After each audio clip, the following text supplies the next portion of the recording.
Lights out. Everybody. What's up, everybody? Welcome back to another episode of Lights Out. I'm your host, Josh. And I'm your host, Austin. And I'm Daniel. And boy, do we have an episode for you today. We are diving back into the Warren files. Heyo. And we had to dive deep. Very deep. Very deep. Because if you've been a listener of the show, you know we've covered pretty much every story or case done by Ed and Lorraine Warren, pretty much known to man. So we had to dive into books this time around. Yeah, I was looking up sorry, I should have had this on hand, what book this was. Because we're like, you know, these guys claim to have investigated 10,000 cases over the course of their career, but it seems like we only have maybe like 12 or so that we've done at this point. Yeah. Okay, it's the book Ghost Hunters. So, yeah, we took a look at that book and we came up with a very interesting and crazy story. Crazy. Talking Ouija board, demonic possession on a whole other level. I mean, there's just so much crazy shit that happens with this particular case. This story is known as the Exorcism of Stacy Collins. And I think one of the interesting things about this particular story is, as many of you know with the Warrens, it's very hard to cross-reference or research their cases because there's just very little information out there publicly. Unfortunately, I could not verify that anybody really exists in this story, including the priest I tried to look for as well. So it's just going to be a trust me bro kind of story here. Which they do quite a bit of trust me bro. I mean, there's obviously some of the larger cases, Amityville, Enfield, you know, some of those definitely had some more, you know, people in the public associated with it. But this story, all we know is that it was the Collins family who experienced this haunting. And that's about it. We don't even know first names. That's it. We don't even know the city that they were in. Amazing. Just somewhere in New Hampshire. But yeah, with that being said, this may be the end of the Warren files here on Lights Out. And I know some of you be very disappointed and maybe even a little sad by that because, you know, their stories and cases are, I mean, truly fascinating and disturbing and scary all at the same time. But yeah, we've kind of come to the end of the road, I think. And especially where we're going to end this episode with a little bit of something as well. Yeah, we, you know, finally uncovered some things that came out around the Warrens that you may or may not have heard of, and we hadn't heard of it, and we've been covering the Warrens for years, and it was honestly surprising to. I think some people may have alluded to some of the things we'll talk about here at the end in the comments over the years, but I swear that nobody like sent us the articles or anything like that. So this was all kind of news to us, and I think it definitely changes the perspective. I know that we have, and I know many people out there have around the Warrens and their legacy, and it's kind of leaves a nasty taste in the mouth. Sour note. Yeah. But before we get into all that, we do want to talk about the Collins family haunting and the exorcism that followed. So we got to go all the way back. We're going to rewind here to the 1970s is when this story begins. And it begins with 17-year-old Stacy Collins, who is your typical teenager from downstate New Hampshire. For a time, she was just a regular run-of-the-mill 17-year-old, like any other, obsessed with dating, shopping, and going out with friends. And for 3 nights a week, plus weekends, she would often head into town and meet up with friends, window shop, and eventually end up at a small local diner called the Hot Dog Hutch, baby, with her girlfriends. Who doesn't love a glizzy, man? Yum. I can always smash a glizzy. So they'd make their weekend plans, and by Saturday, they'd catch a movie at the fourplex across the mall's parking lot, and the rest of her friends would catch a date to the movies, especially while they ate at the Hot Dog Hutch. But not Stacy. She never seemed to get a date, which is, you know, I feel for her. It's never hard. Fun. It's hard. Yeah. It's hard being 17 years old, man. It was rough times. Agreed. So she was always the odd man out at the movies. Over time, this wore down her confidence. her self-esteem plummeted, and she thought something must be wrong with her. When she brought up her concerns to her friends, one of them told her that she just tried too hard, and if she would just relax a little, she wouldn't scare the boys away. You can take that for what that is. I don't really know what to make of that. That's a very straightforward friend, though. I mean, sometimes that's the advice you need. It's Absolutely. Just like, Stacy, you just need to chill the fuck out, man. Scaring people. Stacy even admitted she had a tendency to be a little bit obsessive when it came to dating. On another rainy spring Saturday afternoon, she met up at the mall with friends, as she always did. But everyone had to cancel this time. 2 friends had caught the flu, and another visited her brother at college. So Stacy found herself alone. So she went over to the hutch, ordered a grilled cheese, and then wandered around the mall for a while. After an hour or two, she ended up at the northern end of the mall, where the smaller mom and pop style shops had always been. And there was this custom doll shop there, a boutique, and a place to make your own karaoke music video. That sounds fun. Sadly, none of these new storefronts would last very long, and new shops were constantly shuffling in and out at the northern end. But that's when Stacy spotted a brand new shop there called the Antique Attic, and figuring she had nowhere else to be, she headed inside for a while. And this small store housed a variety of objects, toys and household items with odd descriptions like neoclassic, diamond-faceted, and Dolton stoneware. She then wandered toward the back where a dusty antique Jack-in-the-Box rested. Right as she was about to leave, on the shelf above the Jack-in-the-Box, she spotted an item that she had been interested in for a long time. But she never dared to use one. You could probably guess what this object was. Lo and behold, it was a Ouija board. So, totally understand. We're all intrigued by the Ouija board. Austin carries his around daily. Is it still in your my car? Yeah, it's in my trunk. Have you checked on it? I'm waiting. Yeah. Last time I saw, there was a bunch of blood all over it. There's just a hole burnt into it. Yeah. So, yeah, Austin's good friends with his Ouija board. They're connected at the hip. We talk. Literally. Yeah. This Ouija board looked like any other one, except its chipped and scratched wood made it look like it had been just picked from a dumpster. Despite the rough condition, Stacy thought that it looked cool. Kind of a vintage board, it sounds like. And as Stacy pulled it from the shelf, the owner mentioned that she had found it after buying a lot of antique items and that its true origin was unknown. So Stacy offered her $5 for it, and the shopkeeper agreed, thankful to just get rid of it. For the next 3 months, Stacy got familiar with this Ouija board as much as she could. She read about how to properly use one, and she got up the courage to start experimenting with it alone, which, yeah, red flag. Caution alert. According to some, this would break one of the rules for using a Ouija board. You never use the board alone, Austin. I have done this. Others also suggest never using one in your home. And I've also done this. And we'll soon find out why this is the case.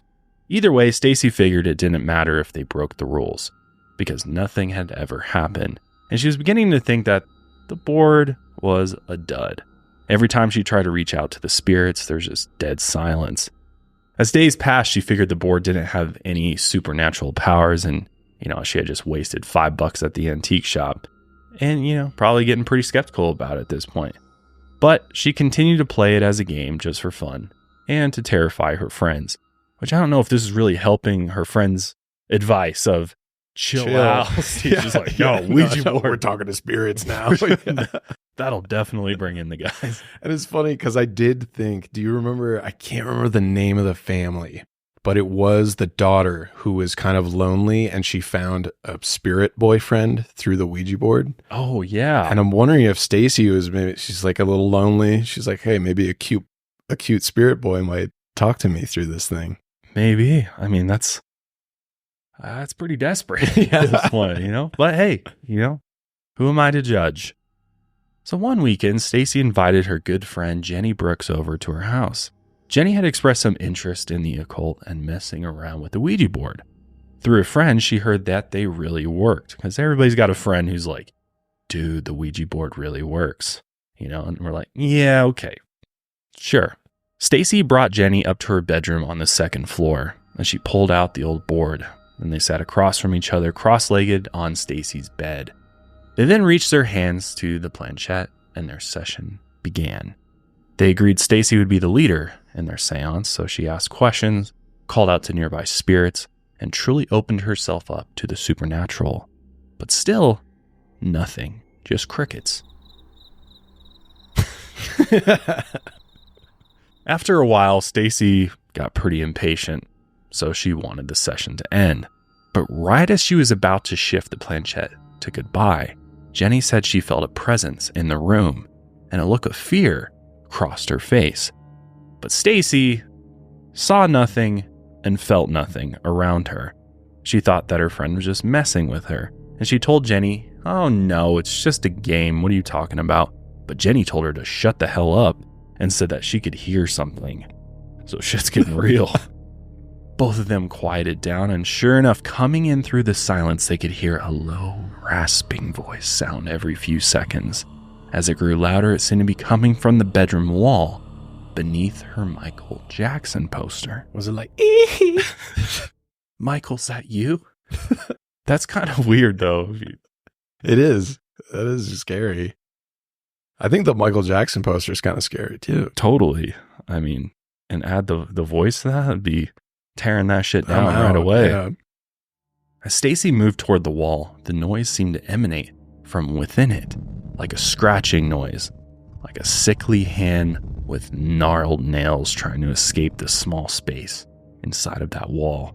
Jenny jumped up from the bed and said she couldn't keep going, but out of fear, Stacy grabbed her by the arm, and then she played the ultimate guilt trip card, saying, quote, "If you're really my friend, you'll stay here with me and see what happens."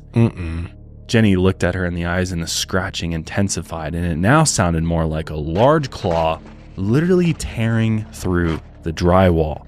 Jenny decided she wouldn't stick around to find out. I mean, she was pretty spooked at this point, and no guilt trip by a friend was worth summoning a demon or exposing herself to demonic energy any more than she already had. So she raced to the bedroom door and told Stacy that she needed to get rid of that board immediately before it got worse. She also suggested that she tell her mother, Mrs. Collins, about it. She then slammed the bedroom door on her way out, and Stacy heard her friend's footsteps racing through the hallway down the stairs, and then the front door slamming as she ran home. All the while, the clawing sound in the wall kept growing louder. She's like, hell yeah. She's like, this is best case scenario. Also, man, the guilt trip, if you're really my friend, you would blah, blah, blah. I hate that. I hate it. Nobody likes friends like that. No. Because it's pressure, like, and if you're going to guilt trip me like this, then maybe we weren't really friends to begin with. Don't you care about me? Yeah. If I'm scared, you should say, it's okay. Yeah. You can leave. Yeah. And we'll close the session. No, get out of here. Yes, you're staying. You're doing this with me. Oh, man. One app that I absolutely love, use all the time, and I actually pay for it because I love it that much, is Rocket Money. You know, Rocket Money has helped get my finances under control, especially those pesky subscriptions. We all have way too many subscriptions these days, just kind of the way of the world. And it seems like anything you use, whether it's streaming services, your gym membership, I mean, pretty much anything you buy has some sort of a subscription attached to it. So don't let those get out of control to where you're paying tons and tons of money every month and on some subscription that you forgot about. If you're not familiar with Rocket Money, it's a personal finance app that helps find and cancel your unwanted subscriptions. It monitors your spending and helps lower your bills. And for any of those subscriptions that you don't want to pay for anymore, Rocket Money can help you cancel them with a few taps. Rocket Money's dashboard gives you a clear view of your expenses across all of your accounts. You can literally attach all of your bank accounts, all your cards, have it all in one place. And the dashboard does a really good job at laying out, you know, when utilities are coming out, bills are coming out. It also alerts you if bills increase in price, which is actually really handy. It'll send you push notifications to your phone, which I absolutely love, because sometimes, you know, your utility bill goes way up, and if you didn't have that alert set up, you probably wouldn't even know about it. And so then you can go take a look and see what's actually going on with your utilities. You know, maybe you're taking 1 too many baths. I know that's not a problem for Austin because he doesn't shower or bathe. Never. So never. He saves a lot of money on his water bill. But if you want to save money and not be like Austin, then you need to get the Rocket Money app. It'll help you get everything in order. Rocket Money has over 5 million users, including myself. And it saved a total of $500 million in canceled subscriptions, saving members up to $740 a year when using all of the app's features. So stop wasting money on things you don't use. Cancel those unwanted subscriptions by going to rocketmoney.com/lightsout. That's rocketmoney.com/lightsout. Do I need to tell you again? Go to rocketmoney.com/lightsout. Get started today.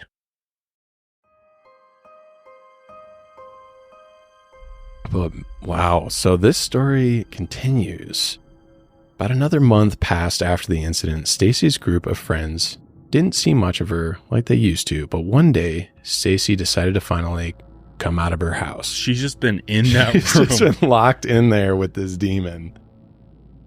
So they all met up at the mall and headed to the Hutch. Get that glizzy, baby. Oh, yeah. It'll heal anything, right? Those. Dude, I had a Costco dog the last weekend. Not last weekend, but last week I had a Costco dog, actually. It hits. It hits. So good. Those nitrates will cast out any demons from within and without. The better part is it's $1.50. You know, there's something like you get a dopamine rush when you buy a Costco dog. It feels like it's 1994. You feel like you got it for free, basically. You're like, damn, I get a soda too. Yeah. I know they lose money on those too. So get people in the door like me. Fuels you up to go spend $800 on random shit at Costco. Yeah, yeah. And it's great nutrition as well, as we all know. It's very good for you. Yeah. I do it before I go to the gym. Just slam one of those things. Yeah, man. You could put down a couple of those too. Yeah, I could. So dangerous. Anyways. Back to the Hutch. So Stacy comes in and they all order. Stacy only orders a water, which is odd. They noticed she lost some weight and made her look really gaunt and frail. Her eyes had also lost their color. They were once bright and blue, now dull and tired. Damn. It's like the life's being sucked out of her. Yeah. So Stacy's gone through it. And I mean, a month that's quite a long time to be messing with the Ouija board and isolated as well. So her parents also noticed the drastic change in Stacy back home, and eventually school counselors caught on to something being wrong as well. But no one could figure out what had drained Stacy so much in the past month. It was like she was an entirely different person. Her energy plummeted, her weight dropped, and the spark in her eyes had faded. So here is where things get interesting. You might think, oh, this is kind of just a standard case here, but it's about to really ramp up. Is it just a teen going through a teen phase? Right, it could be. You know, being a little rebellious. Right. 17-year-old, friends. A little depressy might be in there. Or is this the early onset of demonic possession? Or exactly. It's one or two or the other. There's no in between. So, Mrs. Collins, Stacy's mother, said, this is verbatim what she said, quote, "It was about this time that I heard the noises up in her room. Her father, who is a doctor and who likes logical explanations for everything, said that Stacy was merely singing along with her tapes, but I didn't think so." So, cassette tapes for anybody who's who might be too young to know what the hell that is. They used to put music on tape. So to continue, quote, "There was a disturbing quality to it," meaning the sound, "almost like moaning. And then one day I realized what it was, and I had a most difficult time dealing with it. What I seemed to be hearing were the sounds of people making love. At first, I just refused to believe it. We'd raised Stacy in a very proper way, and even if she did occasionally spend some time with a boy, I just knew that she was still a virgin. I didn't want to rush up to her room and make a fool out of myself. For the next few days, I contented myself with my husband's explanation that Stacy was just going up to her room and singing along with the tapes she likes to play." What? Okay. What could this be? What music has sexual moaning? Maybe like Zeppelin. We got his voice. A little, Michael Jackson. Little Michael Jackson. Or maybe she was like, there's definitely some like hip hop out there. It's got like some bed creaking. Sure, yeah. A little bit of, there. Yeah. But she's saying love-making sounds. Yes. And it's loud. Loud enough to hear it not from within the room. So there's a couple options. She has somebody up there, they're doing the dirty, or maybe she's, just doing something with herself. That could be it as well. Pleasuring herself is another option. Yep. Which that's how, when I was 17, I did it really loud so that my whole family could hear. That's very disturbing. No, but really, teenagers are usually just try to be discreet about this. Would be quiet. Why would it be so loud? Yeah. Knowing that your parents are downstairs and going to hear it. Right. Or if you're watching, maybe she was watching pornography. Yeah, yeah. But again, at that age, you're being discreet about it. Yeah. As much as you can be. Right. So why is the volume blaring, Very strange. Very odd. I also don't like the fact that she's tracking her daughter. I mean, I get it, but she's no, she's still a virgin, and I'll defend that point. Yeah. So it does read a little bit like maybe this is a religious household. A little bit. Yeah. A little bit. So one day, Mrs. Collins noticed the moaning got extremely loud. It was so loud, in fact, that the whole house could hear it, and Stacy's little brother sat at the kitchen table, just dying of laughter. Mrs. Collins had tried to respect her daughter's privacy up until now, but she decided, you know what? Enough is enough. Come on, dude. We're trying to eat breakfast. Okay. There wasn't ever a moment before this that she just went to check on her daughter and be like, hey, honey, you okay? Is everything, No, it got to the point where it was the whole house was having to listen to this. It's hard not to laugh because you just picture this in your head. There's moaning. So, and this is moaning, lovemaking moaning. Yeah. That is gotten so loud, seemingly louder than what a human can even produce. Right. Right? You're just now being okay, this is strange. Maybe I should go check on it. Maybe I should see that there's not somebody in there with her, or what the hell's going on here. Cause yeah, I know. Personally, my mom would be immediately up my ass about what is going on here. She wouldn't even really like, my door closed when I was a teenager. My parents just barged into my room. Yeah, exactly. They just were in the middle of the night too, caught me a couple times. And that was embarrassing. Yeah. And I kept it very low key, discreet, no sound. I still got busted. So I can only imagine if there was moaning coming from my room, what my parents would have done. Oh, yeah. They would have been in there immediately. Yeah. I would to see if I had snuck somebody in, or, I was enjoying a film very loudly. Yeah. So I guess maybe lots of questions. Here. Yeah. I guess maybe her parents were tried to, she so said, maybe not religious. But they're being pretty chill. True. It. They're no, we respect her privacy. It's okay. And I get it. It's your daughter. You want to, give her some space. Hold off on that as long as possible. I get it. I totally get it. But it's you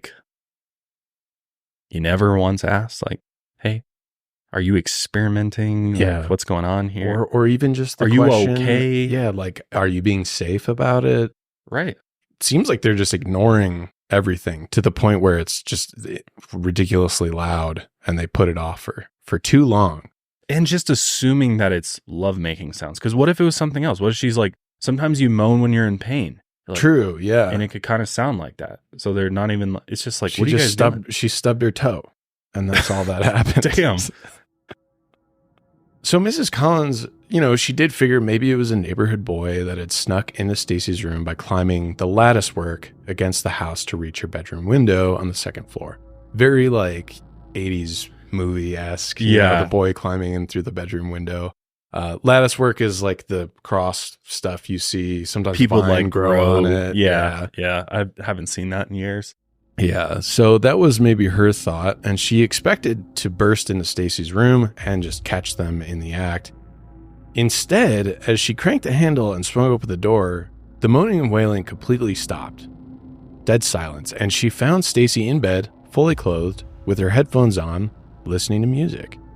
No one else was in the room as far as she could tell. So was she just covering it up really well?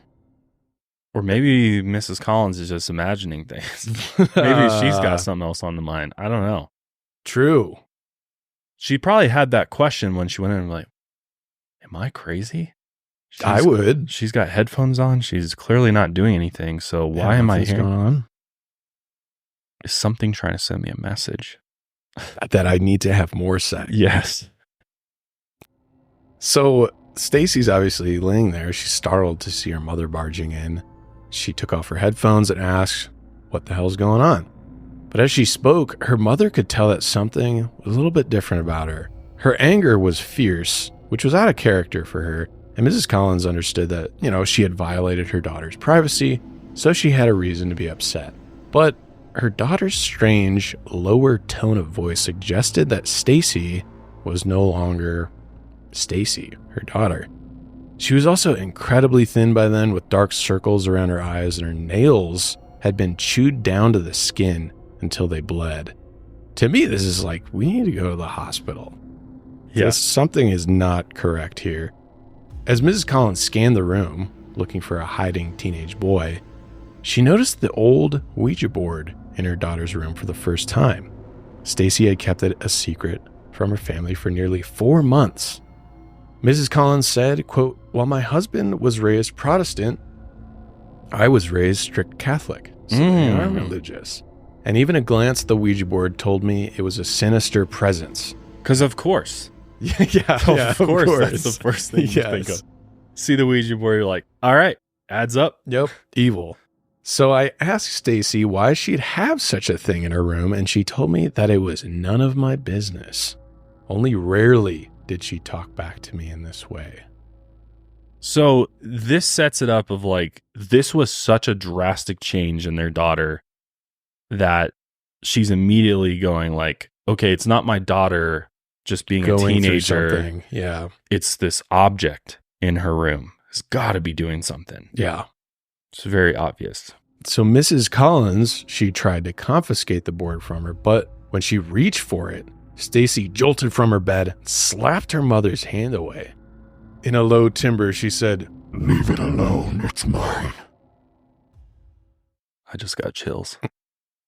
That's terrifying. Mrs. Collins tried to grab it again, and this time, Stacy grabbed onto her mother's arms with both hands. The mother said the grip felt like a strong, hulking man, and it hurt her arm. And for the first time in 17 years, Mrs. Collins was afraid of her daughter. This is just too convenient. You've got, she's clearly already assuming this is a demonic possession. This is not my daughter. Something has infested my daughter. She's not talking the way she normally does. She's got hulking strength. I went towards the Ouija board to take it away. She got violent with me. Yeah. Pretty cut and dry here. Possession. Yeah, clearly. So, Mrs. Collins, she's upset. Her daughter just attacked her. So, she starts crying. She fled the room.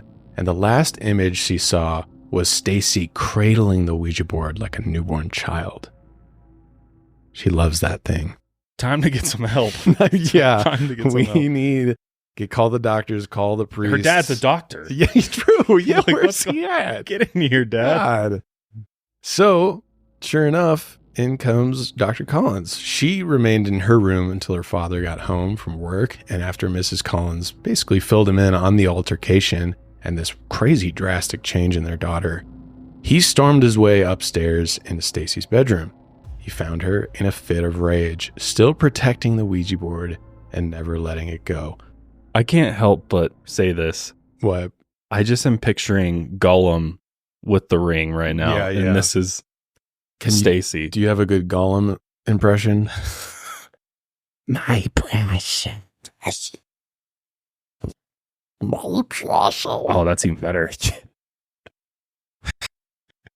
What else does he say? Clutching the Ouija board. My only wish is to catch a fish so juicy sweet. Amazing. 10 out of 10. Andy Serkis, everybody. Thank you. I'll be here indefinitely. It's unclear exactly what happened when he went up there, though. Dr. Collins, he got a stethoscope out, started doing a physical. Check your heartbeat. So it sounds like he's a practical man. He was raised Protestant. So he's going up there. Obviously, I don't know, putting myself in his in his shoes, I would think there's something physically, medically, psychologically wrong with my daughter. Maybe this is just a weird phase, but he's going to go up there and try to figure it out. Unfortunately, it's unclear what exactly happened next, because Dr. Collins really never gave his statement on this case. We only have the Warrens and the mother, and I think maybe a little bit from the father as well. So it's unclear what happened up there, and neither Stacy nor Dr. Collins ever spoke of their interaction that day. But when he returned downstairs, he was just slowly pacing the halls. Mrs. Collins saw that his face was as pale as a ghost, and he said nothing to her. He slowly walked over to the den, sat down in complete darkness, and just stared into space for about a half hour. He had never acted like this before, but whatever happened in Stacy's bedroom that night sent him into shock and basically just shattered his self-confidence. Jesus Christ. It's like, what happened in there? I don't know. Did he get he goes up there like, I'm going to discipline my daughter. We're going to figure out what's going on. And he just comes back like, what'd she shapeshift into a demon? Like, Jesus Christ, man. Do something. This is out of my... Yeah, he's like, my realm here. No medical intervention could help my daughter. He's probably like a podiatrist, a foot doctor or something. Yeah. He has no idea. Yeah. He's a dentist. Yeah, of course. This episode is brought to you by Uncommon Goods. Spark something uncommon this holiday season with incredible hand-picked gifts from Uncommon Goods. You know, the holidays are coming up. Shopping gets really stressful. What do I get Dad? I don't know. Do I get him more golf balls for the 8 millionth time this year? Or do I try to find something a little more peculiar? Something a little curveball this year? That's what I'm thinking. You know when they say about a really good book, it's like they write something that you didn't know you wanted? That's kind of like Uncommon Goods. Like, check this out. A compact bike multi-tool. Would have never even thought to have that.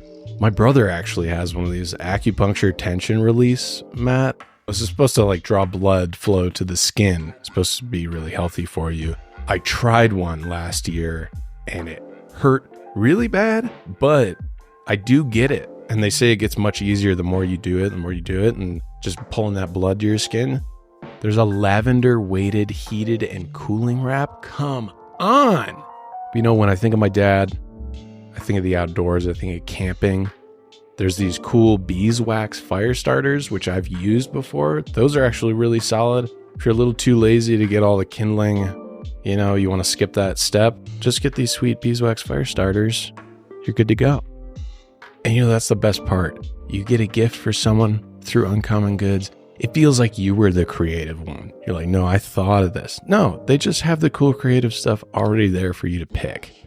The other really cool part of Uncommon Goods is you're supporting artists and small independent businesses. Many of these items, they're handcrafted products. They make in small batches. It feels very personal.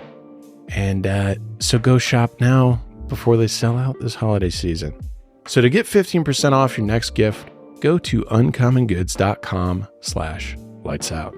That's uncommongoods.com/lightsout for 15% off. Don't miss out on this limited time offer. Uncommon Goods. We're all out of the ordinary.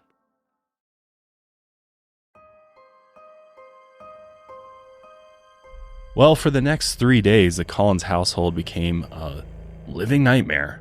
Mrs. Collins compared it to a, quote, cheap TV movie. Very odd thing to say, but kind of telling. But more terrifying because this was real, a real living nightmare. The clawing, scraping noises within Stacy's bedroom wall had become so loud that it shook every room of the house.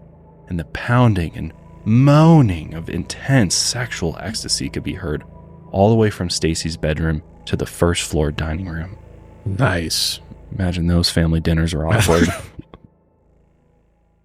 Okay, if this is happening in your home, why does nobody call the fucking police to come and make sure there's nobody hiding in your home? Right. Or just like sneaking into the daughter's bedroom window or something. Or get a goddamn axe from the garage and hack open the wall. There we go. Here's Johnny. Yeah. Blast Like, in figure there. out what's going on. You know? I imagine they're just like, Stacy's up in her bedroom and they sit down for family dinner. There's just one empty chair. Stacy's not there. Eating Like, their steak. Honey, how was your day at work? Yeah. It's just like, Yeah. No need to insert sound effects this week. We got it covered. Yeah, it's just, oh man, I've just never heard of anything like this before. This is just on a different level. And maybe this family is like really good at just pretending like things aren't happening. They've just maybe up until now, they've just ignored so much that any confrontation they just don't like. I don't know. Beats me. I have no idea what's going on here at all. Well, as time goes on, Stacy becomes more withdrawn. Her weight continued to drop, which that alone, the dramatic weight loss, that is a sign that something is wrong with your child. Like you need Hospital, you know, and to have a dad as a doctor and he's not like, we need to go deal with this. Yeah. Pretty odd. Suspect. Yeah. You know, it's like, what's going on here? Is this really happening? Or why aren't you getting help for your kid? Right. Because any parent would be like, something's psychologically wrong. Like we need to go get her evaluated ASAP because this could go bad very quickly. And just seems like they're just like, yeah, we'll just deal with it. She'll figure it out. You know, it's like, yeah. Come on. Come on now. It seems like the life is leaving their daughter, and she would just be found in one of two states, pretty much. Either sobbing in her room or in a violent fit of rage. So, finally, the Collins reached out to a psychiatrist, a Protestant minister, and a Catholic priest. The trifecta. You would think that, at least with bringing a psychiatrist in the situation, that there would be some type of help given, some type of diagnosis or recommendation to go see a specialist or somebody else to try and help improve Stacy's condition. Well, nothing helped at all, which is like, what? I can understand maybe the minister and the priest not being able to do anything, but psychiatrist? Unless if the psychiatrist is just a complete quack. True. Which could maybe be, but also, I don't know. I feel like most people who get into the profession genuinely want to help people. Yeah, right. Totally. Or would have recommended, I don't know what to do here. Send you to somebody else. Somebody out there will be able to help you and give you some answers. Right. Well, that just didn't happen. It just seemed like the balls just dropped from there. Because Stacy had gotten so bad that she dropped out of school and refused to speak to any of her family members. Damn. That's huge. That's really big. Something serious is going on. And at this point, her parents were totally convinced that the Ouija board was to blame here. So one night, her father tried to break into her bedroom in order to steal the Ouija board and destroy it.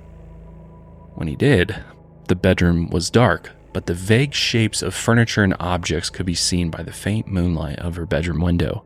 And he figured that Stacy was asleep in bed. But after 2 or 3 steps into the room, Stacy leapt out of the shadows and grabbed him, causing him to stumble backward into the wall behind him. And while he was on the ground, she slapped his face and then grabbed his head and slammed it into the bedroom wall. For a moment, she backed off, crawling back into the shadows. She then began hurtling random objects at him in order to get him to leave. And in the short moments between being pelted with objects, Dr. Collins tried his best to scan the room for the Ouija board, but it was nowhere to be seen. Stacy, or whatever she had become, had hidden it away for safekeeping. This is a lot like the One Ring. The more we get into this. Literally. Yeah. Literally. It's like she's turned into Gollum at this point. Yeah. She's totally possessed by it. It's like the end of the Return of the King. Yeah. Oh, man. Yeah. That's such a great scene. Also, it's so sad that Frodo was so affected by the ring that he's like, I'm going to go die in the lands away from here because spoiler alert. But oh yeah, sorry. There's no one. Come on, guys, get with it. It's been 20 everyone's plus seen years, that. Yeah, or more than that. Like, but I always think of that though, because it was, a long time had passed, and he still felt the effects that of it, addiction to the ring. Yeah, he was like, I have to leave, and I have to go die somewhere. Kind of a demonic possession story. Yeah, true. If you really dig into it, but yeah, that's for another episode. Yeah, you break down Lord of the Rings demonic possession. Paranormal breakdown. Yeah. But the ring was a cursed object. There you go. 100% it was. Anyways, we're someone needs to come check on this, I think.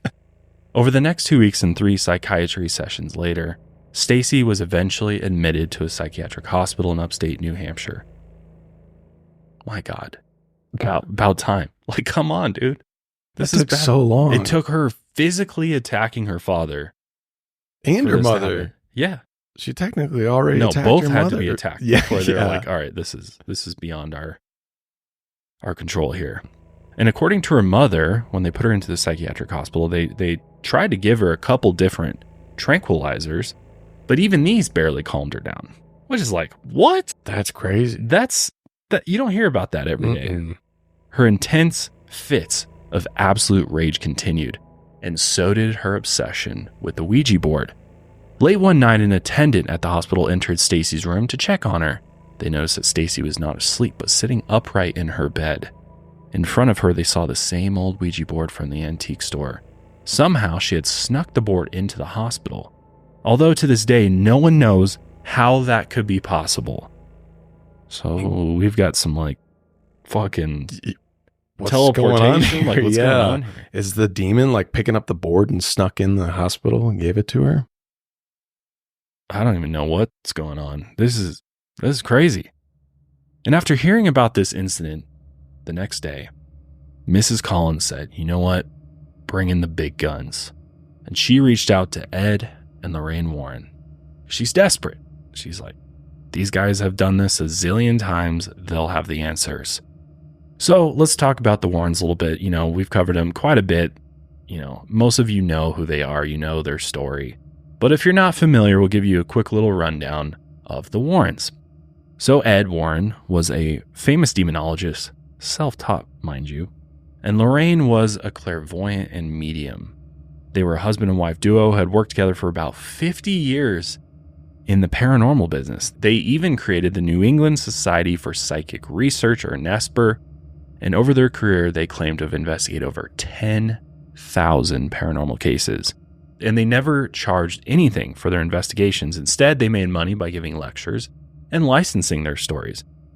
And really, their whatever you want to call them, patients or, clients stories is really what it is. Is it really their story? True. That's just because they got involved? I think that's debatable. And as you know, their work has inspired the Conjuring movie universe franchise, which has grossed over $1.2 billion. That is staggering. It's a lot of money. Ed later passed in 2006 after years of failing health, and Lorraine passed away in 2019 naturally in her sleep. And they've left behind a vast and controversial legacy, and many people have accused them of being outright frauds who have preyed on vulnerable families. But others believe their stories entirely. Either way, they were a popular team to contact for paranormal investigations in the late 1900s, especially in New England, because this is that's where they're from. Yep, Connecticut. Yep. A lot of cases take place in New England. So over a phone call, the Warrens quickly agreed to investigate Stacy's case, but not without some additional help. They reached out to a friend, Father Peter Martins, a Nigerian priest they first met in Nova Scotia after one of their lectures. And they could immediately tell that he was well-versed in the supernatural, and he spoke about terrifying experiences with demonic forces and exorcisms back in his home country. Lorraine described him as having a, quote, somber wisdom and a, quote, gravity peculiar to people who had done battle with the spirit realm. So, he's like a UFC fighter in the paranormal world. Yeah, he's goes a veteran. toe to toe with the forces of evil. So fast forward 2 years from when they had met, the Warrens heard through the grapevine that Father Martins was in New Hampshire at the same time that they received this frantic phone call from Mrs. Collins. And the Warrens could sense this phone call was different from the others that they usually received. So they teamed up with Father Martins and headed over to Collins' home. So what that tells me is that based on the phone conversation with Mrs. Collins, they knew without even investigating or meeting Stacy that this was some type of demonic infestation. And so they knew we got to get the big guns in here. Which makes me wonder is like, what did Ed do?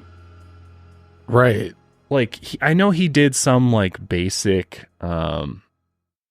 rites and, basic rituals, but anytime an exorcism is done, he's bringing in a priest, it seems like. Yeah. So is he just there to identify the issue? Just to yeah. Is that it? Are they just facilitators? I think that's kind of what a exorcism? demonologist is they're kind of just there to like figure out if this is, They, if they're like, dealing with a identify demon. it. Yeah, because if you look into demonology, it's really like understanding the traits, qualities, understanding the different types, and maybe like how best to deal with them. Gotcha. He's like pest control. Yeah. But he doesn't rid the pests. But He has to get the priest. No, in. he then refers He just you. identifies the pest. Yeah. They're like, there it is. We There's found that it. cockroach. Yeah. Here's the poison you need. to kill Yeah. it. Yep. That's what it seems like. Yeah. Also, if it is demonology, wouldn't you could kind of suspect that it might be an incubus? Yeah, that's a good point.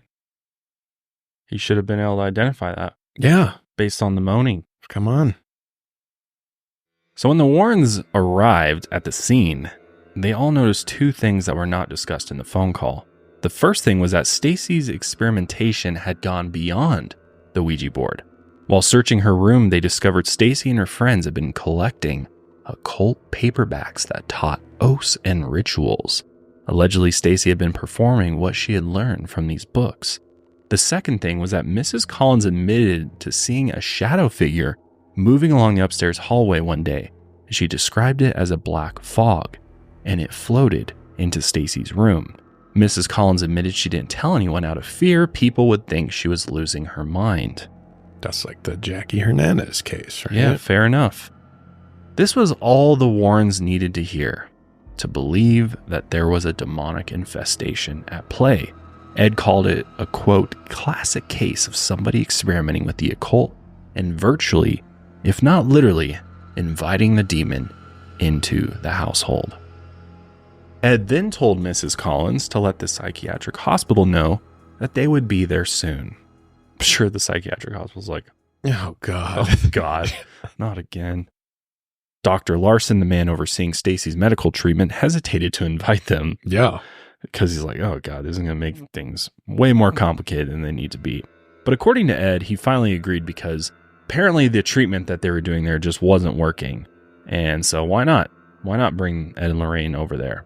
Mrs. Collins then phoned her husband at work, and Dr. Collins said that he would meet the Warrens, Father Martins, and his wife at the hospital in 2 hours. I do have 2 points I want to at least bring up. I do like how quickly Ed's like, of demonic infestation, 100%. Like they get this phone call, they go to the house. It's like immediately, no questions asked. We haven't even met Stacy. And Ed Warren's already like, yes, this is the surefire signs. I know that this is a demonic infestation.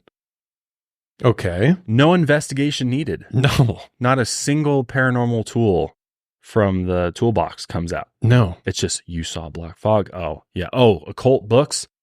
1000% demon. Yep. And a Ouija board. That's it. We got it all. And then my second point is, I wonder what the logistics are of getting paranormal investigators, demonologists into a psychiatric hospital. I wouldn't think that would be easy. And I would just assume it would cause a massive, like, dramatic social storm within the hospital. Totally. Like the Warrens are rolling in. Yeah, none of that makes sense, does it? No. Not at all. It just doesn't make sense. I mean, like, they're like, did they say who they were? Like, Hi, I'm Ed Warren. I'm a demonologist. My wife is a clairvoyant and medium. We would like to come see Stacy and see if we can help the situation. Yeah. Well, it sounded like they made Mrs. Collins called the hospital. Yeah. It's like, hey, I want to bring in these paranormal investigators and a demonologist and a medium. Because they're telling me there's a demon in my house. And the doctor's like, well, I guess so. These tranquilizers aren't working on her, so maybe they'll be able to calm her down. Yeah. If modern medicine can't do it, something's not computing here. Yeah.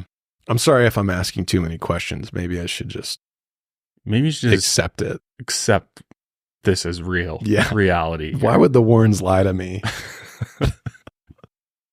They have nothing to gain from this whatsoever. Not a book deal. They're just trying to help. Yeah. Okay? Yeah. They want to help Stacy get better. They only have good Catholic intentions in their hearts. That's right. Yeah. That's right. Don't forget that. I don't know if you can tell by looking at me, but I absolutely love to eat food. Better yet, I love to cook food as well. But one thing I don't love doing is going to the grocery store. But that's all changed for me in the last couple of years because I have been loving HelloFresh. If you're not familiar with HelloFresh, what are you doing? You need to check it out right now because HelloFresh not only saves you time, but it saves you money. And it takes the thinking out of planning out your meals, with delivery fees and just the amount of time it takes for food to show up. It's just so much easier to get my HelloFresh box, pull out the different meals, the recipe cards, and I can get a delicious meal on my family's table in 30 minutes or less. Cleanup is always a breeze. And actually tonight I'm cooking up a HelloFresh meal. I am cooking the sweet bourbon cheddar burgers tonight, which sounds absolutely amazing. Comes with potato wedges and garlic aioli. What's great about it too is you can choose meals that match you and your family's lifestyle with preferences like fit and wholesome, quick and easy, or vegetarian. You'll always find something that you love. And maybe there's a vegetarian meal. You have somebody in your family who's not a meat eater, but you can always add protein if you want, chicken, beef, whatever it may be for the recipe. You can just add that real easily. They also have tons of great sides like garlic bread. The meals are really that easy to cook. You don't need to be an expert or Gordon Ramsay in order to cook HelloFresh meals. It's literally a 6-step process usually. And, everything's pre-portioned. So it's just basically add things to the pan, to the pot, and bada bing, bada boom, you have a delicious meal. So right now, take advantage of this special offer. Get 10 free meals at hellofresh.com/freelightsout. Applied across 7 boxes, new subscribers only. Varies by plan, but that's 10 free HelloFresh meals just by going to hellofresh.com/freelightsout. Because don't forget, HelloFresh is America's #1 meal kit. I use it and you should too.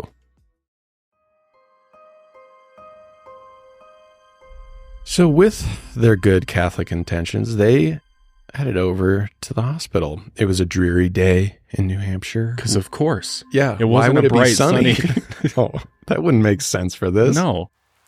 So rain fell on the old psychiatric hospital built of dark red brick. The rusted iron gates surrounded the property, and when the Warrens arrived at the security entrance, an armed guard in a rain poncho asked, "State your business," before letting them through. Once they got inside, nurses and doctors rushed from room to room. It was very busy. So the Warrens then greeted Dr. Larson on the 3rd floor, and he led them into Stacy's room, which was just a cramped little space with a single twin bed in the center. They found Dr. Collins sitting on the edge of the bed, and Stacy was laying down in her blue pajamas, completely ignoring her father. They noticed, just as before, her eyes were extremely dull and distracted, and she barely even recognized the group when they entered the room. Dr. Collins quietly greeted everyone and allowed the Warrens and Father Martins to begin their process. Father Martins approached Stacy as she lay in bed, and in a low voice, he reassured her that everything would be fine, but she didn't even respond to him. Physically, her body, she was there in the room, but Stacy, as her parents once knew her, it seemed like she was just not there. It's just something else in her body, essentially. Father Martins then pulled a small crucifix from his pocket in his black garb and moved it toward her, but before he could even get close, Stacy immediately began screaming. She jerked her body away from the crucifix and began cursing him with a variety of swear words, taunts, and blasphemies. We got classic exorcist. Fuck you, motherfucker. Yeah. The Collins begged their daughter, please behave, but it was no use. The Warrens calmed both of them down and explained that this was all just a part of the process. They had seen it many times before. So they watched in horror as Stacy just squirmed in her bed while Father Martins kind of held out his crucifix toward her. Her eyes then turned from a dull blue to a deep amber color, and spittle formed at the corners of her mouth while she screamed blasphemies. Father Martin then began to speak over her directly to the demon that had infested her body. He said, "You will be banished." She then reached up and tried to claw the crucifix from his hand. By now, it was a whole scene. Mrs. Collins was wailing and sobbing, so Dr. Collins led her from the room. The Warrens and Father Martins then circled the hospital bed. They were finally alone with, I imagine this is like, they're like, the parents are gone now. Now the real business begins. And like kind of the lights go down. I hope that Dr. Larson was at least in there to make sure that just sitting in the corner like, what's going on? So virtually an exorcism's taking place at this point, or the beginning of one. Kind of the preliminary. Yeah. Let's just see if we can piss this thing off. Yeah, exactly. They're just provoking it. Yeah. So Lorraine spoke, "We're here to help you, and we can help you." They listened as an odd, threatening, gurgling response came from inside Stacy's chest. And Father Martins immediately withdrew his crucifix. He had seen something like this before, a demonic presence physically manifesting inside someone.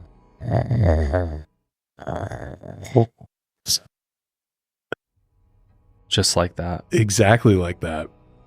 And he didn't want to push it anymore, because you know what? It seemed like it was threatening enough. So they all abandoned the room, and before leaving, this is super cheesy, Ed turned and he told the demon, "We'll be back." Fuck you. Fuck you. Nice. Very Exorcist style. That's good. Seems like that's literally where the story's going. It's the Exorcist plot here. Yep. So out in the hall, Father Martins told them Stacy needed a proper exorcism. This wasn't something a simple blessing could cure.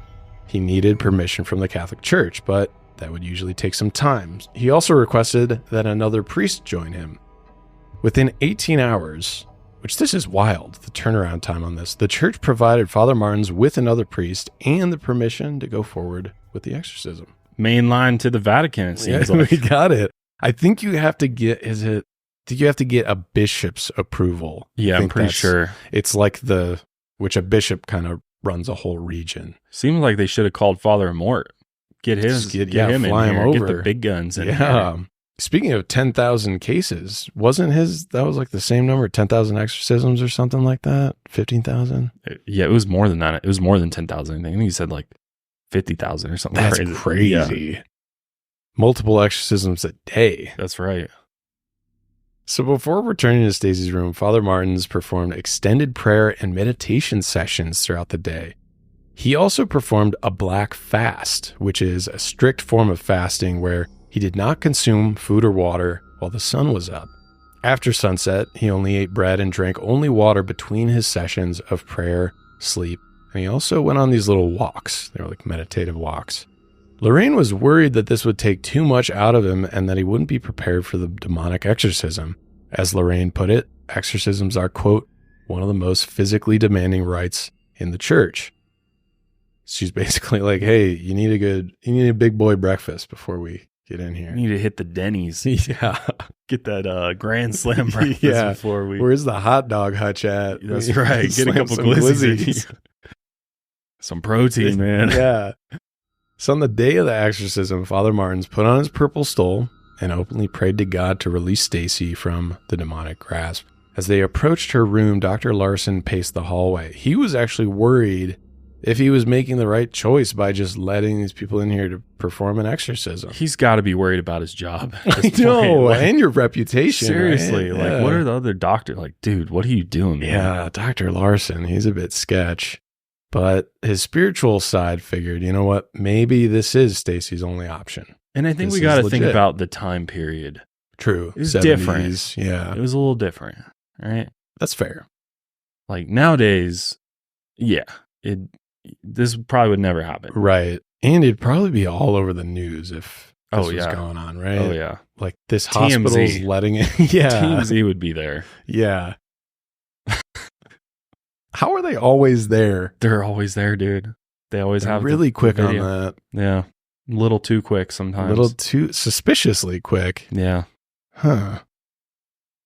We're on to you, TMZ. When the next morning finally arrived, it was another overcast and rainy day outside. Because the devil's in town. Yeah. Father Martins and his aide made their way through the hospital and into Stacy's room. The Warrens followed close behind, and Lorraine could see the effects of the black fast on Father Martins.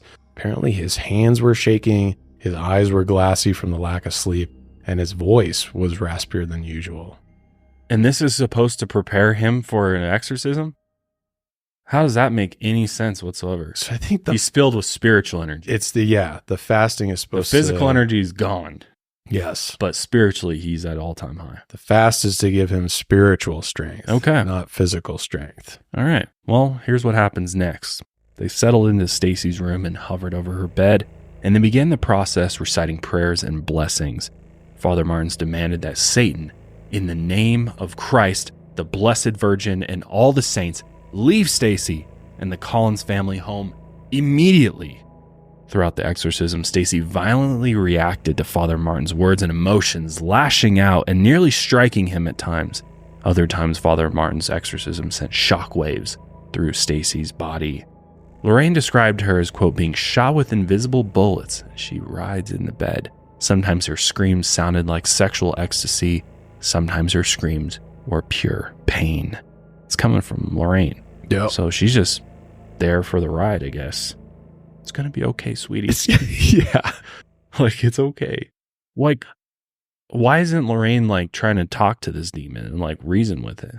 Are they just letting the priests do their thing? They don't want to get in the way. I assume so. So, like, what value did they provide here? Anyways, that's a different conversation. But I do like her description, being shot with invisible bullets. That does really, yeah. so dramatic. Yeah. God, it's horrible. And there's the sexual component again, kind of rears its head. She's going from sexual ecstasy to pain. It's interesting that Ed doesn't ever mention the word incubus. Yeah. He didn't really, like, work very hard to identify, you know, like, or get a name, or because in other cases he has done that. He's pretty attempted to specific. speak with the demon and identify it. Yeah. But we don't have that info here. No, it's just a demon. They're just like, all right, bring the priest in, let him do his work. Nope. And that's what he did. Father Martins continued without stopping, and he even began speaking directly to the demon, and the demon would respond in a guttural voice. Loud thumping sounds came from the wall beside them, like something was pounding from within the wall, trying to escape. Soon a rancid odor filled the room, and it grew so overwhelming that they all had to cover their mouths and noses. Everyone except for Stacy. Stacy then began throwing any object nearby she could get her hands on while screaming curses. According to Lorraine, other times she would swear, but in a way where she splayed her body across the bed, like she was taking some kind of sexual pleasure. There it is again. Yeah, it's very disturbing to think about. Luckily, over time, the energy of the demon lessened more and more until it faded completely. Stacy was finally silent and not moving on the bed. Lorraine said that there was always a fear that at the end of an exorcism, the afflicted person might be dead from pure exhaustion and strain. But Stacy was still very much alive. It had taken nearly an hour to complete the rite of exorcism, and by the end, Father Martins had spent so much energy he began to collapse. The exorcism had taken almost everything out of him, and he had to be supported by Ed and his aide. When he finally regained his composure, the priests gathered their things and entered the hall. As standard procedure for Father Martins, they needed to wait to see if the exorcism had in fact worked. In about another half hour, Stacy seemed to be cured. The Collins went in to see their daughter, and Stacy laid on the bed and opened her eyes to look at them. Dr. Collins said, quote, "It was the first real hope I'd known in months." Her eyes were back to normal, and there was even a small smile on her face. As she spoke, Stacy's voice also returned to the sweet, pleasant voice she once had. 4 days later, she was allowed to return home. She even cleaned up her room and offered to help with dinner. Wow. Back to a perfect That's child. a complete transformation. Yeah, it's the golden child they once knew. Yeah. So they're like, wow, we got our daughter back. She was finally the old Stacy that they had known and loved. As for Father Martins, he experienced a withdrawal period after the exorcism and needed some much needed rest. In those following days, Lorraine would often bring him some ice cream, his favorite treat. Cute. And his face would light up. Yes, soft serve. Everybody loves soft serve. Especially hospital soft serve. Yeah, dude. And after about 5 days of rest, he finally regained his strength and he left to return home. About 3 weeks passed and everything seemed to go back to normal. But unfortunately, the demon emerged again. Ed thought the demon had been lying dormant inside Stacy and was never fully exorcised. Once it had regained its strength, it returned in full force. The Collins then brought Stacy back to the hospital, and some of the hospital staff debated if the exorcism helped or not, which I would fucking hope so. That they had a conversation about this. What? I mean, I'd be like... We allowed that? Yeah, I'd be like, okay, if she's back, come on. Also, I wouldn't trust Dr. Larson anymore. No. Like, come on, man. I would hope whoever's his boss did something about this. Yeah, for sure. That's kind of scary. As time passed, Stacy seemed to get better with treatment and medication, but throughout her life, she was still afflicted by what the doctor called, quote, attacks. And Dr. Larson, seeing that the exorcism wasn't successful, believed Stacy's affliction was entirely caused by her failing mental health. So he's even admitting that now? Bro. Ugh. And guess what? The Warrens disagreed. They said, no, the demon is back, and that this is a spiritual problem, but unfortunately, we're all out of solutions here. There's nothing more that we can do. Father Martins eventually returned to his home country of Nigeria not long after the exorcism, and at the time, Nigeria was plagued by political violence during a civil war, and according to Lorraine, revolutionaries at the time hated Catholics and had begun executing priests and nuns. After his arrival home, several other church members had seen Father Martins for a time, but then he disappeared completely. Wow. As for the Ouija board that Stacy had found in the antique attic store, no one knows what happened to it. Some think it was confiscated by hospital staff and later destroyed, which I fucking hope they did that, if it was ever there in the first place. Right. But some believe other hospital patients stole it. Could be. It's just one Ouija board. They're cycling through all the hospital patients there. Others believe Stacy might have gotten her hands on it again and hid it like she had before, but its fate is still a mystery to this day. And that's where the story ends. That's it. Stacy's, hopefully she made it out all right. Yeah. I hope she got better with time. She would be quite old today. I tried to find any updates on her or anything, but I could not find anything. So this was actually an L for the Warrens. Big L. And they seem to give up pretty quickly. They're like, oh, we tried like, it. well, he Sorry. can't do it. No one can. Yeah. Guess she's going to be dealing with that demon forever. And I bet maybe there's some unwritten parts of this story where it's like, the Warrens are not allowed back to this psychiatric hospital. I wonder if that was maybe going on. It's interesting. This one was never made into a movie. Yeah. Which shows that something was failing, right? Yeah. And then I couldn't verify what hospital it was, and maybe it's because, they were banned. They were put on the do not come back. They got trespassed. Yeah, exactly. And though that armed guard at the gate now knows them, he's like, "You're not coming back in here." Yeah, pretty wild story. Danny, any comments on that exorcism? I know you fully believe he believes this story. Yeah. I think it's a beautiful and well-written story. I think it's a wonderful piece of fiction. There's no proof. There's no proof. There's nothing. It's not even a name, not a state, not a city. That doesn't mean it didn't happen.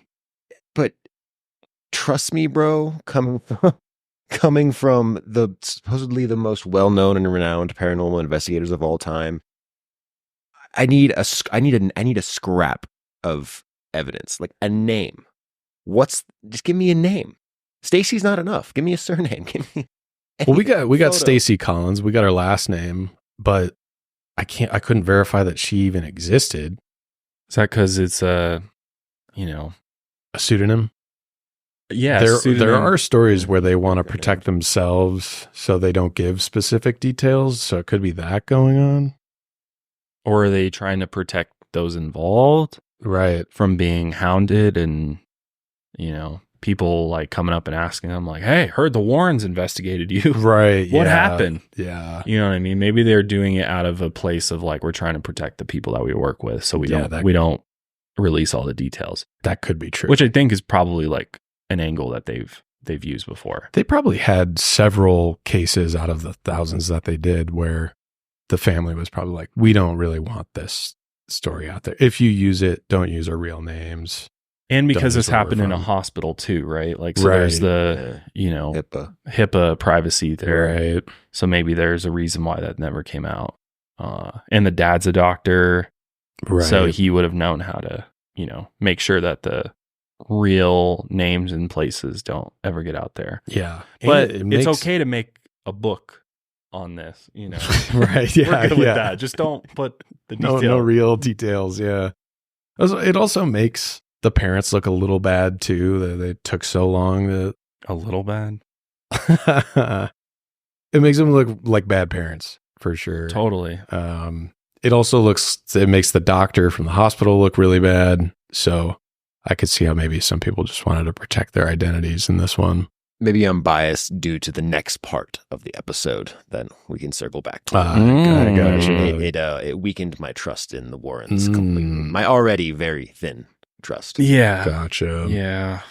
Yeah. So this is where we put the final nails in the coffin here. Yeah. So for any big Warren stands out there, apologies beforehand, but we feel like we got to get into this, I think we have a responsibility to at least mention what we're about to talk about. Yeah. Especially since we've, covered so many of their stories. And again, we've covered the stories because like from a purely paranormal story perspective, these are some of the most compelling, best. entertaining, and there's a reason why they've registered with so many people across the world and why they've done so well as films. And I think there's something just inherently intriguing about it. And there's this couple, interesting kind of dynamic. this power couple that's Yeah. like conquering the paranormal together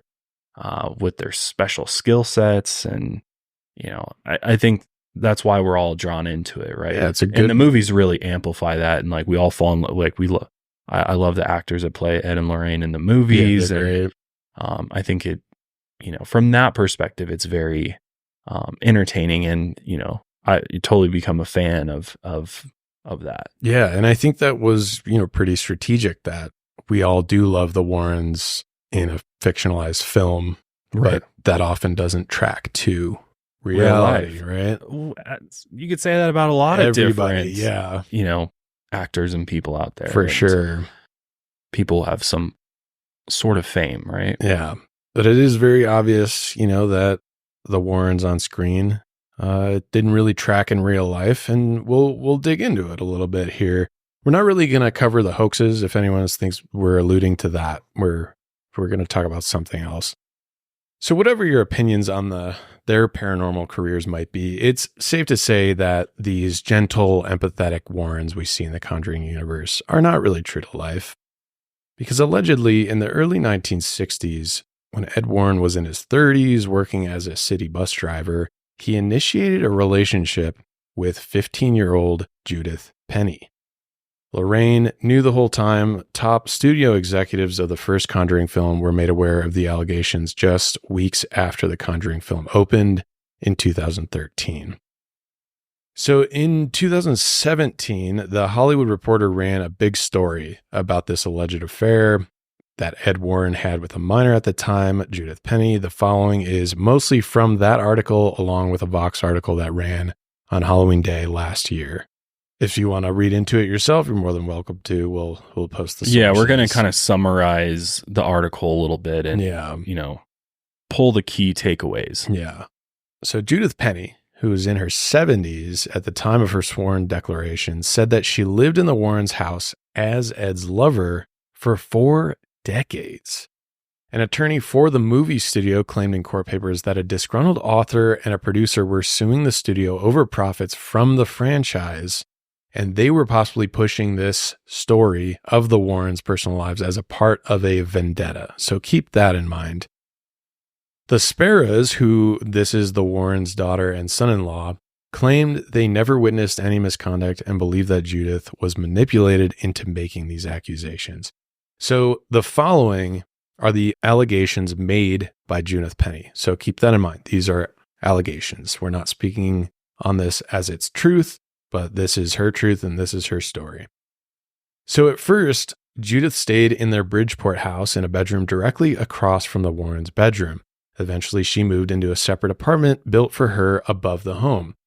Ed would then alternate between sleeping in the bedrooms, and Lorraine was fully complicit. Their relationship was reported to the police in 1963, and Judith was arrested for, quote, delinquency. She spent a night at the North End prison in Bridgeport while police tried to persuade her to sign a statement admitting to the affair. Judith apparently refused, but she was ordered by the court to report to a delinquent youth office for the next month.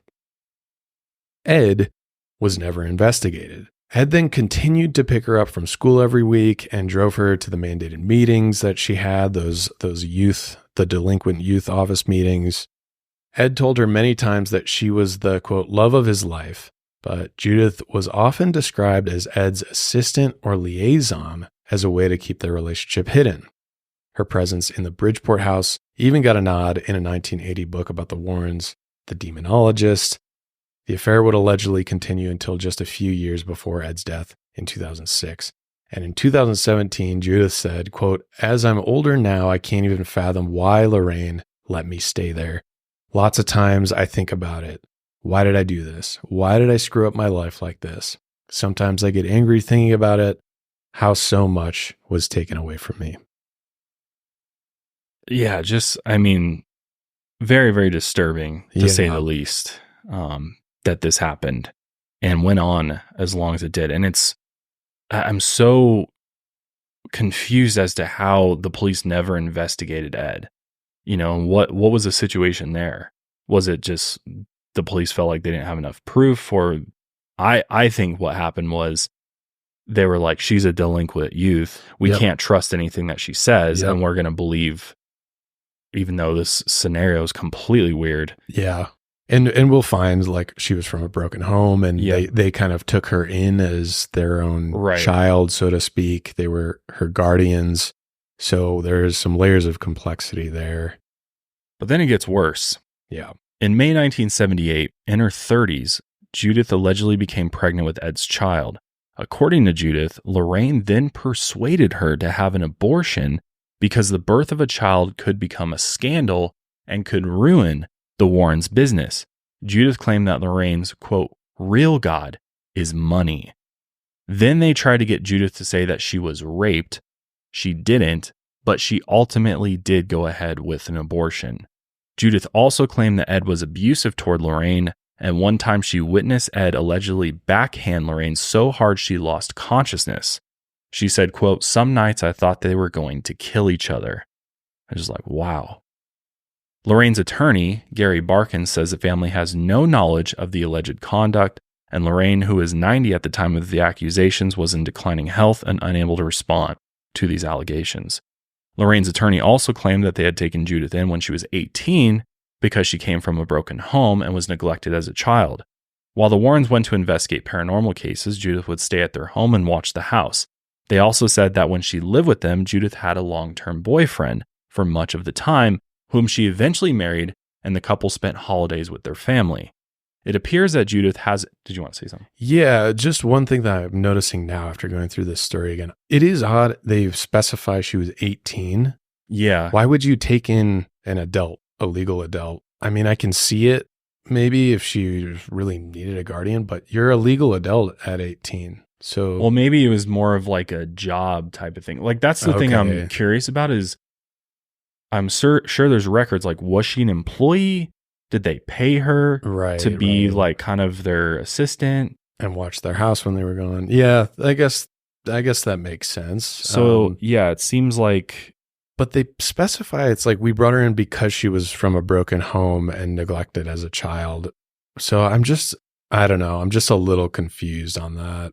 But because the age is very important in this. Right. It's right. the most important factor here to these allegations. So which is it? Right. Was she 15 or was she 18? Right. And I think that's the part we don't know for sure, just because there hasn't been, much like public evidence around this, or like Right. release. This has been very like hush hush and has come out through very weird ways, it seems like, So it appears that Judith hadn't made any money from the Conjuring movie universe. And as for her relationship with Ed, according to the Hollywood Reporter article, she still seems to have fond feelings for him, but she clearly had no love for Lorraine by the end.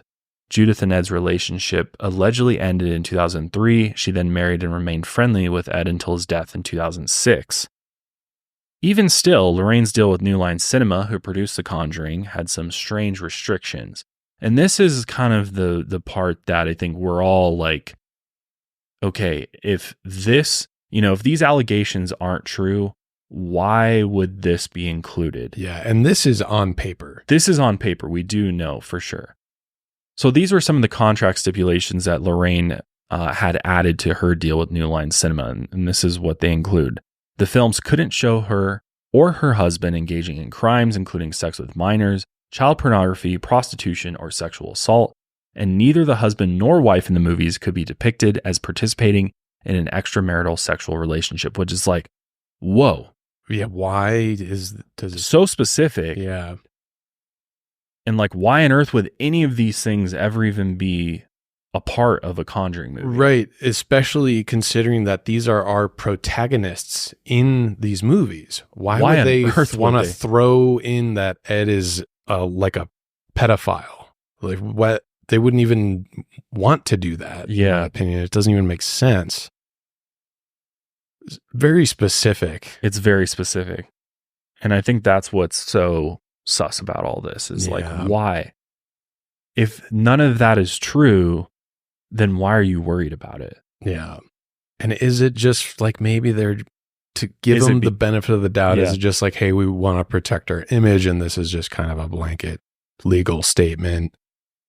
I don't know.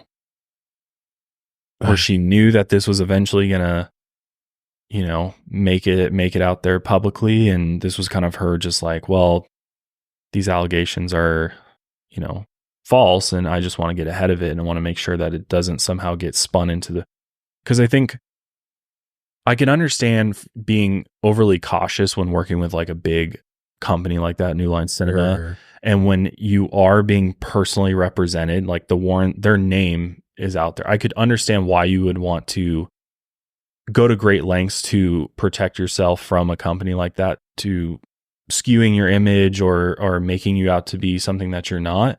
I just think this specificity of this is so odd. Agreed. And is it possible there's other language that she asked for that just didn't make it into this article because it doesn't, it's not as like shocking as this is? Mm. I don't know. Like, is there more to it? Like, it'd be interesting to review the whole contract, right? And see all the language and all of the requests. Because I would imagine there were probably other things she'd asked for in addition to this as well. So is it like the reporter the Hollywood Reporter's pulling this because it fits into the story and the narrative that's being told, and they're leaving out, well, she also asked for, other things that could potentially make her or her husband look bad. Yeah. That maybe anybody else who's having a film inspired by their own personal life's events would put in there. Yeah. And that's the hard thing. Not saying that this is not weird. This is fucking so weird. Super and weird. It's also hard to find the smoking gun because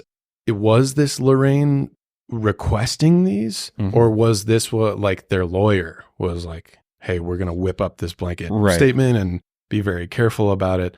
So we don't even really know if Lorraine had requested these restrictions in Right. the first place, right?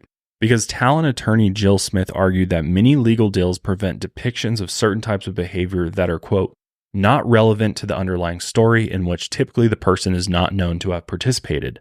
So based on that statement, it is possible that, I mean, it's Hollywood, dude. right. Like, none of us have done a deal in Hollywood, so none of us know. And I'm sure there's probably actors and people out there, like, because I know I've heard actors talk about like sex scenes, Mhm. and how all of those have to be like worked into their contract. Or I can imagine even like in like the Terrifier movies, like what's in their contracts, like that they're Right. agreeing to and how they're being portrayed and things that are happening to them. You know what I mean? Like in any Mhm. type of horror film, I'm sure there's maybe some odd sounding language in there just based on the nature of the genre. Right. You would think, right? Yeah. But it is weird based on, you know, all of the allegations that this is in there, you know? So I get, But man, it is like in this contract, was there verbiage where they couldn't depict them producing a hoax or committing fraud? right. Like, where are those crimes listed in this? Were they? I don't know, because this was the snippet that was pulled from the contract. So, like we keep circling back to, it's the specificity that makes it worrisome, and that they wouldn't be specific about other things to protect their careers.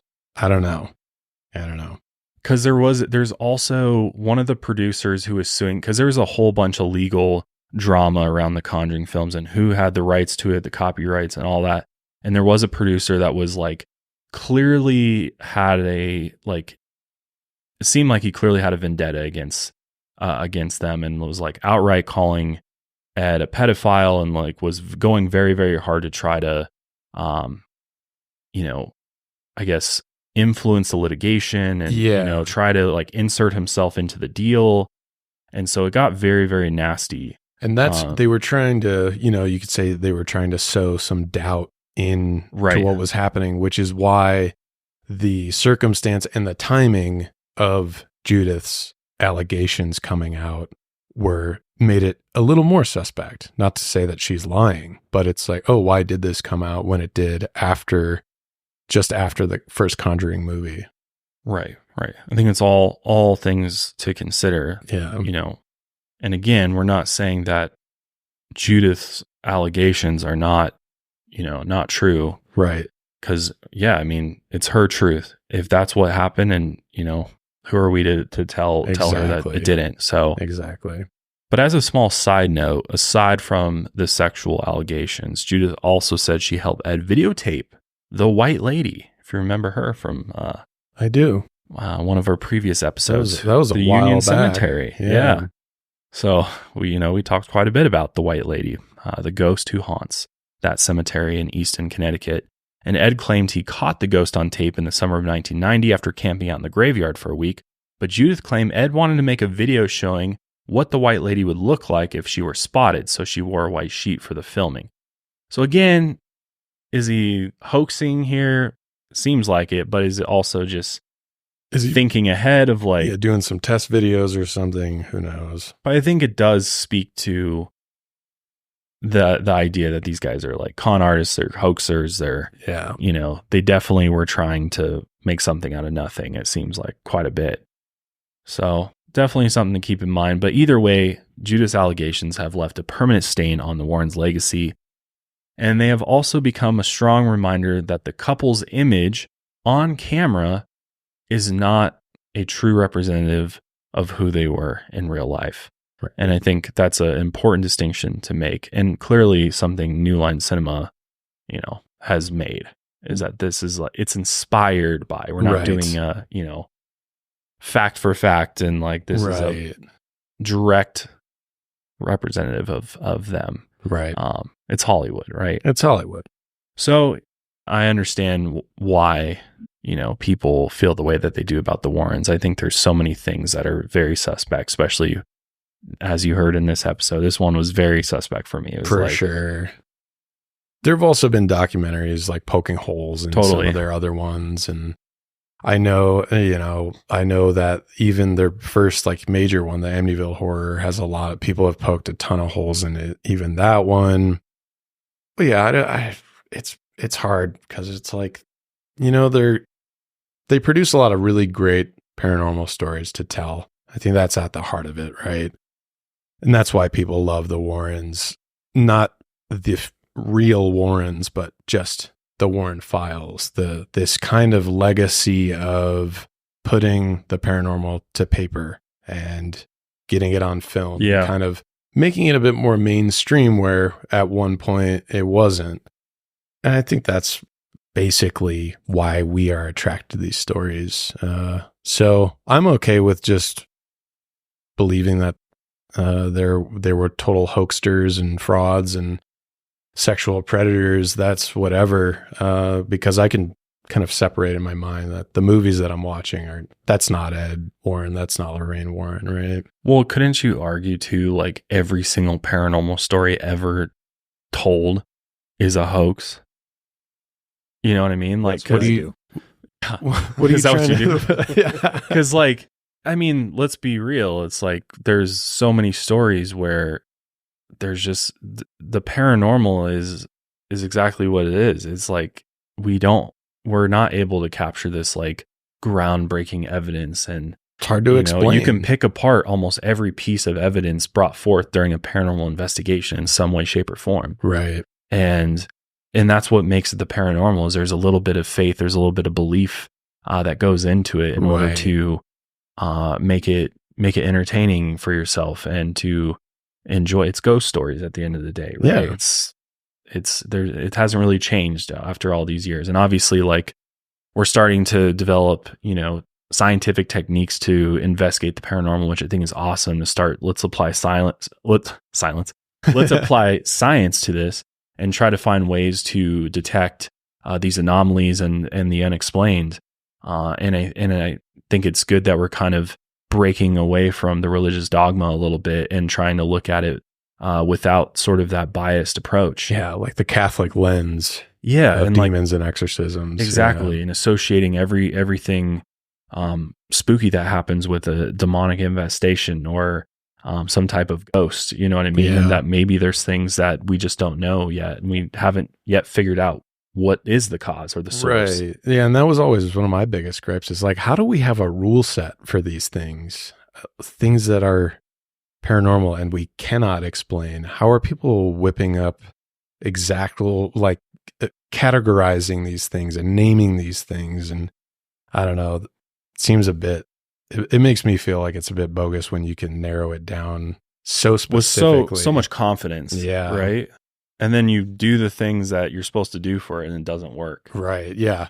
Yeah. Like, true. Right. Yeah, it's like this. Yeah. Like they've thought with 1000% certainty that this was a demonic infestation. They have their protocols for how to deal with that. They bring in this priest who's apparently a gladiator and, yeah, when it comes to demons, and he's not even able to do it. And then, you find out after the fact, like she's been dealing with serious mental health issues. And I think that was likely the cause the entire time. And then you infuse it with religion and then things can go all sorts of different directions. And I'm glad that as time has gone on and we've progressed and evolved, that, even, people who are religious are, much more open to, not just like latching on to the Ouija board. Right. It's the Ouija board. It's based on my beliefs. It has to be this, and like science is becoming very interconnected with religion and things are evolving. It's not quite as old fashioned, I guess, as it used to be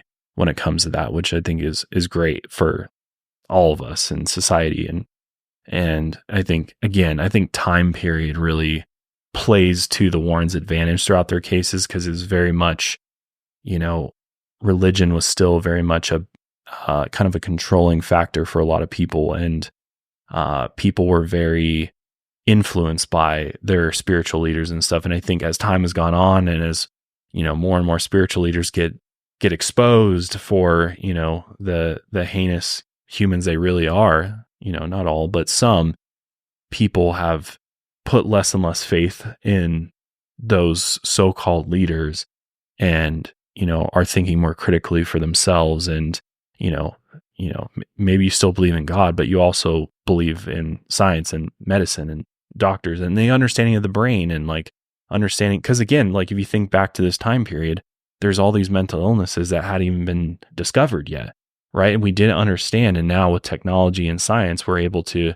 pinpoint exactly where the issue is in some cases. And then we've also developed medications that are able to balance out the different, issues with the brain. And we're able to track all of that so much more than before. Because back then it was like, well, we tried these 3 things that we know of and none of them work. So guess it must be a demon. Right. Yeah. Oh, and then it's like psychiatric hospitals used to be just put them in the cage, lock it, and throw away the key, sedate them. Yeah. So we've come a long way from them, but it also, I get it. As far as the Warrens go, it's like, if you're dealing with unexplained things that are supernatural, of course you would look at it through the lens of your faith, right? It just kind of naturally seems to make sense. Yeah. They didn't really evolve beyond their faith. Right. And I think that's where, a lot of paranormal enthusiasts and investigators would be like, yeah, that's where they failed, is they were one-track minded and they didn't ever consider other possibilities here throughout all of these cases they researched and investigated. So I think they kind of carried the torch as far as they possibly could when it comes to the paranormal. And I think, I don't know if any of us will ever really, really know unless like the family came out and like made a statement, was like, yeah, all of it was fake. That would be crazy. We have no evidence. There is nothing. Yeah. It was all just a hoaxed operation. What are the Spares up to these days? Yeah. Well, I mean, Tony still got the channel, right? Their son-in-law has the YouTube channel. And then I don't even know if the Warrens' daughter has ever even really been public at all. No. From what I've seen. But I know they still have the house, the Warrens' house. And the objects and Bridgeport, stuff. I think. And the Haunted Museum. But I don't even think that's open to the public now. It seems like they keep a very low profile. It also seems like a very hard legacy to carry. Totally. On. Well, where do you take it from here? Especially now, you have these allegations out there and, maybe it's just best that it just ends. This is the end of it. And it seems like, the Conjuring, The Last Rites film. You think it's going to be the last one? I kind of feel like they might be wrapping it up, but it is. It's getting to feel like a played out universe at this point. It's kind of overstayed their welcome at this point, So I wouldn't be sad to see it go. I wouldn't be sad to see her go. Yeah. Maybe it's time to put her away for good. We just light her on fire. Yeah. She hasn't been here for a while. I mean, there's you're back. There's something so, fun about this. Exactly. I guess. I mean, in a sick maybe not. way. Yeah. But we're all fans of this Conjuring universe that Hollywood created. But we're not fans of, what the Warrens actually did and what they stand for at this point. So just important to know. But obviously we want to know what your thoughts are, because, I think people are kind of all over the place with this. And I feel like our fans have been kind of quiet. So I would like to hear where people are at on this. Yeah. And maybe there's something we're missing, or, we looked far and wide to see if there was any updates or any sort of, I don't see anything since this. No, Vox covered it last year, but it was essentially just reiterating the same story again. So, yeah, I think this is the end of the Warrens here on Lights Out. We're putting them to rest. I think it was a long journey. I mean, couple years. Yeah. On this journey. I think the first one was like episode 2. Yeah. Was, the Arnie Johnson, Devil Made Me Do It. Yeah. And, some great stories, some crazy paranormal activity. But I think that's going to be the end for us. And moving on, who's our next? I know there are a few out there, some big names still out there. Yeah. I think in San Pedro haunting, Jackie's case, I think that proved there are still very convincing stories out there. Yeah. Yeah. With that being said, we have a very fun Halloween episode Yes. for you guys this year. I think you guys will really enjoy it. So we'll see you guys next week. Till then, lights out, everybody.